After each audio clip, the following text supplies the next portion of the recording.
எல்லாருக்கும் வணக்கம். நம்ம இந்த வீடியோவில் என்னென்ன ராசிக்காரர்களுக்கு என்னென்ன ஓம் போற்றி முருகா போற்றி சொன்னால் என்னென்ன நல்லது நடக்கும் பார்க்கலாம் வாங்க.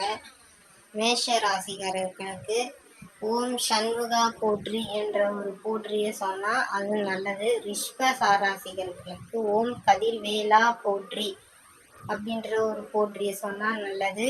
மிதுனம் ராசிகருக்கு ஓம் முருகா போற்றி அப்படின்ற போற்றியை சொன்னால் நல்லது. கடகம் ராசிக்காரர்களுக்கு ஓம் குகனே போற்றி. சிம்மம் ராசிக்காரர்களுக்கு ஓம் மயில் வாகனனே போற்றி. கன்னி ராசிக்காரர்களுக்கு ஓம் கார்த்திகை மைந்தா போற்றி. துலாம் ராசிக்காரர்களுக்கு ஓம் குமார வேலவா போற்றி. விருச்சிக ராசிக்காரர்களுக்கு ஓம் சேவர் கொடியனே போற்றி. தனுசு ராசிக்காரர்களுக்கு ஓம் தண்டாயுத வாணியே போற்றி. மகரம் ராசிக்காரர்களுக்கு ஓம் சுப்பிரமணியா போற்றி.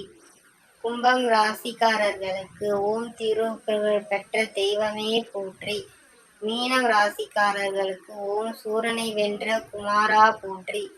இந்த போற்றிய அந்தந்த ராசிக்காரர்கள் தினமும் முருகர் முன்னாடி சொல்லிட்டு வந்தீங்கன்னா கண்டிப்பாக உங்கள் வாழ்க்கையில் வெற்றி பெறும். என்னுடைய வாழ்த்துக்கள். கோயிலுக்கு போகும்போதும் பூஜை அறையில் நின்று வீட்டில் சாமி கும்பிடும் பொழுதும் அந்தந்த ராசிக்காரர்கள் அந்தந்த போற்றியை சொல்லி கும்பிடும் பொழுது வாழ்க்கையில் வெற்றி பெறலாம். வளர்பிறை சஷ்டி விரதம் 1/6/2025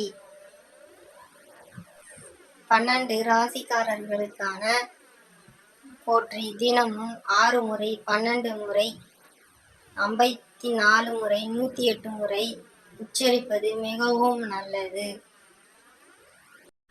இந்த வீடியோவை பிடித்திருந்தால் ஓம் முருகா என்று கமெண்ட் செய்யுங்கள்.